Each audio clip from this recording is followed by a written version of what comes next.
Hello, and welcome to the eLearning and Instructional Design for Beginners podcast, where new and aspiring instructional designers start, grow, and advance their careers in instructional design and online learning development.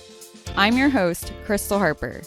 I'm a former school teacher who transitioned to instructional design, all while working full-time as a single mom. Would you like to become a successful instructional designer without the burden of earning another degree? Well, then let's get started. Sure. Yeah. I mean, there's lots of issues in that whole thing. So, I have 3 little kids, so I want them to have great teachers and good scholastic experience. They're all in elementary school, but I can't tell my students oh no, stay in teaching. It's really great. Yeah. It's a rewarding career, but it's not worth it financially whatsoever. It's just not I would not tell my kids to do it at all. I wouldn't even let them. I'd be no, terrible career choice. At some point in your life, you're going to be I need to pay a medical bill, and all of a sudden you won't be able to because you decided to be a teacher. It's not cool. It's not fair to anybody. So that's sad. It's really sad. Hopefully things will change. Yeah, I mean, that would be awesome. I mean, I hope for that. I would love to see teachers paid at least livable wages for where they live. I mean, absolutely, that needs to happen at some point. But I tell people, I'm it's an unfortunate situation in that my field is able to take advantage of teachers leaving education. But it is what it is, and that's beyond the scope of anything I can do other than give them advice and tell them how they can be successful as an instructional designer. Or I've had students who went and got their master's, became an instructional designer, quit teaching, and 2 or 3 years later went back into the classroom. Yeah. I mean, it has to be the fit for you. You have to be. Everybody's different. Everyone has what they like and don't like. And What is your favorite instructional design model and why? That's a trick question for me.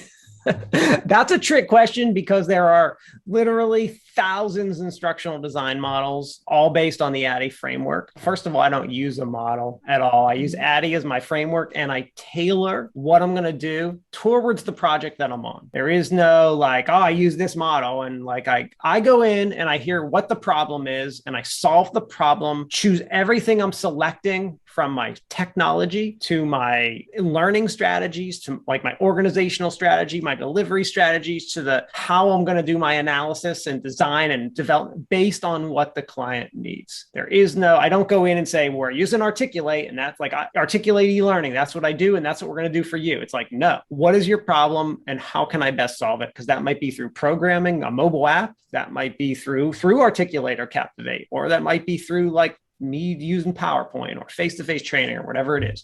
So there is no one model that I like to use. I use the ADDIE framework as a basis from where I start, follow the project from there on. It's more about project management and project communication. I know that I need to do some kind of analysis. I know that I'm going to be designing the training. I know that it's going to get developed. I know we might implement it. We might evaluate it. I follow more here's the timeline. Here's what needs to happen. How do we make everything happen in that time? There is no one model that I use. I mean, there are thousands of instructional design models that everyone says are the best one, but it's based on a project, and they're all slightly the same exact thing. They're all just redescriptions of ADDIE saying, well, I do analysis this way, and I do analysis this way, and I do design this way. And with all your experience too, I'm sure over time you just intertwine multiple different models and things that you've learned and whatever fits the project, we teach our students Dick and Carey because it's the generic model that you're supposed to learn based on the ADDIE framework, but I introduce them to a bunch of others like Kent Morrison Ross and Assure and whatever else is out there that I feel introducing them to. But, even in my book, I just wrote about this is what has to happen to get a project done. It's less about picking an exact model and saying what do I need to do to solve this problem? How do you see the career of instructional design 10 years from now? So I think the career is definitely going to continue to pick up. Obviously online learning has accelerated our career significantly since the mid to late 90s, early 2000s, and it has grown exponentially throughout that time. And COVID has accelerated the process by about 5 to 10 years. So probably what we're seeing right now is probably what we would have seen in 5 years from now. A lot more remote work, salaries increasing significantly. Our salary average has went up significantly in the last year and a half. A lot more companies have needs for instructional designers or have become to know, even in education, the need for an instructional designer at a college. Every college now has like a director of online learning, has an e-learning department and a lot of them didn't have, some of them didn't even have LMS, but every college does now. So like in nearly every industry, it has picked up significantly. And I don't see that stopping. I think the only thing that could potentially ever stop our field would be AI being able to develop courses without humans. But we're pretty far away from that happening. That's not going to happen in my lifetime. And I work with a lot of AI stuff from like a technical standpoint and really study it. So I don't see, we're not even near like anything like that happening. And if anything, AI is going to help us do our jobs better. You know? So yeah, I think we're going to see a lot more of instructional designers involved in the, blockchain and how to incorporate blockchain into LMSs and training and learning. I think that's going to be something that's coming, as well as VR stuff. AR, VR really going to become ingrained in what we're doing. So we're going to need software that allows us to develop in that. Because right now, the only thing we have for VR is Captivate. I'm really excited Adobe's doing it, but like it doesn't work too well. I don't know. Instructional designers aren't programmers, and they may need to be. If I'm a beginner, just starting, they just want to transition, they don't know anything. So my goal, when I tell people, when someone comes to me and they're like, look, I want to learn to be I want to be an instructional designer, or I want to get involved. My goal is then go learn to be an instructional designer, like go learn how to do it, get a certificate or a degree somewhere and learn how to do it. There's a lot of people in our field that will say, oh yeah, just like develop a portfolio and Captivate and you're like, you can be an instructional designer. But it's a very odd thought process because we go into companies and tell people like they need training on stuff. So like we should be trained on how to do that. So I tell people usually go get trained on how to do it. So if they want to know where to start, sign up for a class, get the background knowledge, learn how to do it. And then there's so many good resources out there to add on to that experience. There's YouTube videos, there's books, there's groups everywhere. Sign up for all that stuff, take it all in and learn how to do it. Plan to spend a solid year or two like learning how to actually do this job correctly. There's so much bad training out there and you want to be one of the people doing it correctly and create good training. So learn how to do it. I'd say like, it's a fun experience. All the stuff, all the whole learning aspect is fun. So like that's usually my first advice for someone is go learn how to be an instructional designer. Right. Learn the material, learn how to learn the trainings, learn everything there is to learn. I agree, because a lot of people just think they can I get that all the time. They'll be like, how do I build my portfolio? And I'm like, well, you need to learn how to create these materials first. Exactly. Like people don't know what they don't know. And it's dangerous when I go and I just had to take a computer-based training this morning. And I was like, man, this is terrible. I don't know who developed this, but like, this is the problem is that there are people who it'd be like going to the doctor and like, look, I could diagnose like a cold. I learned how to do it. I've had colds before. I could go diagnose a cold, but like, I'm not a doctor. And like, can I recognize that someone has like this weird pain that signifies like meningitis or something more serious?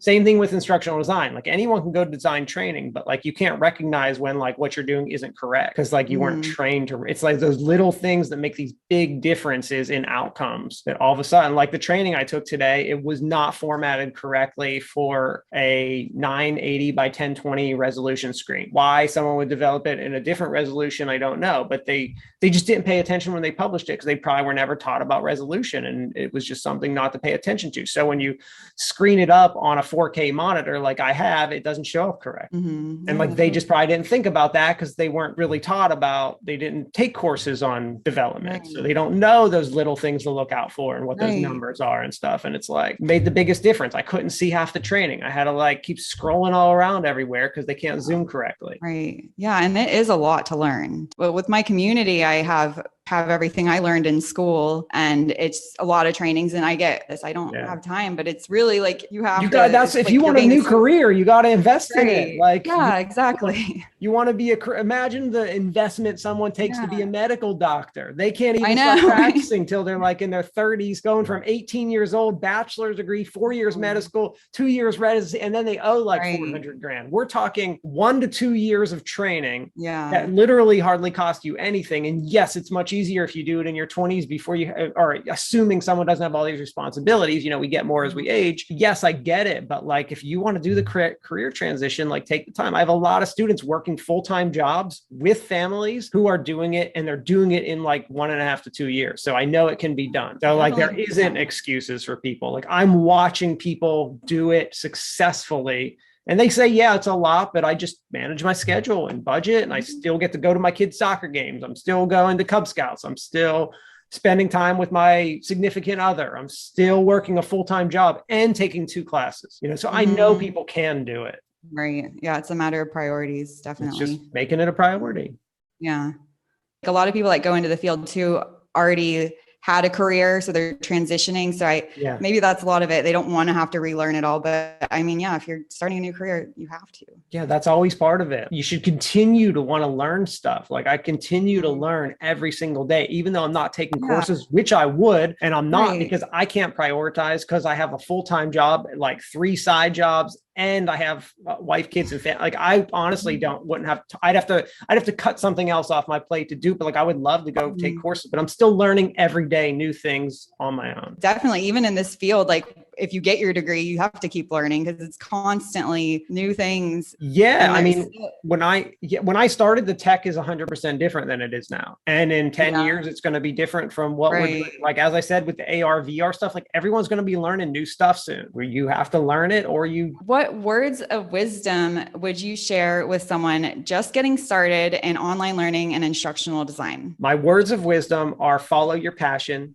do what you like to do, and you will be successful. Take your time, absorb as much knowledge as you can, and just follow your passions. If you're interested in the design and development, focus your career on that. If you're interested in analysis, focus your front end analysis, performance improvement, focus on that. Take the time to actually make sure you're learning it correctly. Learn it from people who are experienced, who can give you all the knowledge and stories of how things got to the way they are, so that you understand that history. That history is super important. So go back and learn about it, and really make sure you know the field, and you will be very successful as an instructional designer. And it doesn't take a lot of time to do that. As I said before, someone could really get into our field in 1 to 2 years, like learn everything they need to, and be a really good person to have on a team. Yeah, especially just in the beginning too, if you find what you like, because there's so many different courses and paths out there. So start focusing on courses related to that. And you might even find you're in the video production or programming or something different. Like, I do get people coming into our field thinking it's something different, kind of like how I did from the beginning. And they find it's not for them, but you have to find that out. Like, give it a go and find out where you do fit. I always tell people to follow their interests, because it always leads to success if you really follow your passions. The definition of success is different for everyone. Maybe it just means being happy in your career. Geez, you want to be happy doing what you're doing. I mean, you spend most of your life doing it. Yeah, like be satisfied, be happy, like be able to look back and say, well, I'm glad I wasn't like doing something whatever it is that I didn't like. Thank you for that advice. That's awesome. Do you have a favorite quote? What I like to do is I like to ask people, what is instructional design? I love to ask instructional designers what it is, to hear their definition. Yeah, I watched one of my professors who was old school guy graduated in like the mid 60s in ed psych. There was no instructional design back then. Instructional design came from ed psych. He would just ask people getting their doctorate, what did he call on? What is instructional design? You would hear him call on them, and people would be like silent. Like, what answer does he expect me to give? And he'd be like, you're working on your PhD in this. You should be able to tell me what the definition is right off the tip of your tongue. Like, he's like, you should have a quick definition and say like what this is. He's like, if you can't tell me and you're working on a PhD in this field, he's like, why should anyone else know what this is? Right. Yeah, that's a good point. Interesting professor in that regard. He would do a lot of things like overhead projector slides from the 70s that were brown, because they were so when paper, like newspaper gets really old, it turns like that yellow color. Yeah. It was that color because he wrote them in like 1970, and this was 2006. He was still using them. And he was like, I'm not using, he's like, don't send me an email because I don't use it. But it was great. Like, he was probably like one, up there in my top favorite professors I ever had, because I learned so much from this guy. But it was funny that just the way he would ask questions and stuff. So whenever I don't really have a quote, but it's more of just an act of what he was. Yeah, that's so cool. I love it. Awesome. I want to start asking people that now. It's a good. I do during interviews. I ask people during interviews. Do you? I ask all kinds of questions during interviews that. like that. And when they can't answer, I'm like, they have to know in like 1 second, like, this is not happening for me because you can't answer like basic questions, like, well, you're going to have some issues. Now, could you tell everyone about your recent book and how they can get a copy of it? Sure. So I wrote a book. This was a 2-year ordeal. It's really based on an instructional design video series that I created over the last 5 years, and I turned it into a book. The book is 100% free on my website, raypastore.com, RAYPASTORE.com. It's 100% free to PDF version. You want to buy a copy, you can buy it on Amazon for $10, the print version. But anyway, the book is it's a how-to guide for instructional designer practitioners, like how to go through the process from start to finish, especially coming from the eyes of someone who's done it as a consultant and saying, how do I go through the whole process? What are the steps? And I tried to break things down to make them really simple for people to understand. Like a lot of what it is are things that I see. Like I train a lot. I have a lot of instructional designers coming and getting their masters in my program, and I see what they don't get. I see what my students can't have problems with, what areas, like they don't understand all the quality checkpoints that we have in the ID process. And I go through those in the book and I say, this is right now where you have a quality checkpoint with your client. So make sure you get it. Make sure you get a sign off or a verbal email. This is where I write my proposal, and this is how I gather that information, and this is what I have to write the proposal with. So I go into a lot of scenarios in that I explain what I do when I'm working with a client. Like, how do I get their signature? When do I get it? How do I figure all that stuff out? How does the project management and communication piece fit into ID? People get really confused about ID models and learning theories and stuff and how they all really fit together and work. They don't know what's the difference. Like, when do you use Gagne's versus multimedia principles? Or wait a second, you don't use those differently. They work together. How and when does all that happen? And I try to explain all that because those are the points of confusion I see in the field. Wow, that's so cool. I love that. I'm definitely going to check out a copy of that book. Yeah, it's free, easy read. It's like 100 some pages. It's free for everybody. I'm big on open source stuff. Everything should be free. So I like giving stuff away. I only have the print version, only costs $10 because that's what Amazon forces me to. And if someone wants a print copy, that's what you got to do. So you got to buy it. Free on my website. Download the PDF. Not going to cost you a thing. Okay. Well, I'll post a link to your website and to Amazon if they want to purchase. Yeah, absolutely. And all the peer review articles that you wrote too. That sounds interesting. I read about. They're fun. They're challenging. I love the research. I love the methodology. I like doing it. I really enjoy it. Yeah, I'm trying to do one a year now. Now that I'm full professor, I don't really have to do any more if I don't want to, but I'm working on a project right now. So probably more like one a year, one every other year I'll get out. I'm still going to continue with the research. I don't want to stop it or anything like that, but I'm focusing more on other things like video, just different things that I focused on my book last year, just other things that I'm interested in I can do now. That's so cool. Are those on your website? Everything's on my website. There's links to everything on my website, awesome. Resume and all that good stuff. Everything's there. Yes. Awesome. Sounds good. Well, thank you so much for sharing your knowledge and experience with everyone. I know that this will bring great value to so many people watching. Thank you for learning with eTeach Online, and have a great day. Thanks, everybody. All right. That wraps up this week's podcast episode. And if you want some more help and more guidance, then make sure that you sign up for my free eLearning and Instructional Design for Beginners toolkit. Tools and processes that'll actually help you start, grow, and advance your instructional design and e-learning course development career. This toolkit will provide you with everything that you need to get started for a successful career in instructional design. Just go to www.eteachonline.com/toolkit. So if you liked this podcast, then you should definitely sign up for the toolkit. Just head to my website at www.eteachonline.com/toolkit. I've also got a ton of other free resources that can help you succeed in instructional design. Visit my website at www.eteachonline.com. Thanks so much for listening. Now go out there and take action on what you learned about instructional design today.